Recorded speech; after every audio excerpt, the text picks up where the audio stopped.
Saline चालू आहे, doctor staff आलेले आहे. सगळं माझा तुम्हाला पाठिंबा आहे, हे सहकार्य राहील आणि सारिकाचं पवार आणि सगळ्या विषयाकडे एकनाथजी शिंदे साहेबांचं लक्ष आहे आणि त्याच्यामध्ये आता जबाबदारी आपल्याला फायनल करणं गरजेचं आहे ना, कोणाची जबाबदारी आहे तर ती जबाबदारी खूप त्रास आहे तर लोकांना ना यायला जायला खूपच त्रास आहे, नरक यातना भोगतोय आम्ही.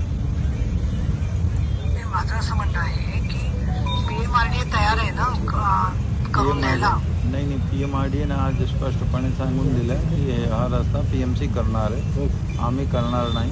तर आम्ही त्यांना रिक्वेस्ट केलं की तुम्ही एक लेटर जसं जिल्हाधिकारीने तुम्हाला लिहून दिला होता की आम्ही काहीही करणार नाही, तसं एक तुम्ही सुद्धा एक अधिकृत लेटर काढा आणि मग नंतर आम्ही PMCचे जे अधिकारी असतील त्यांच्यासोबत मी बोलतोय.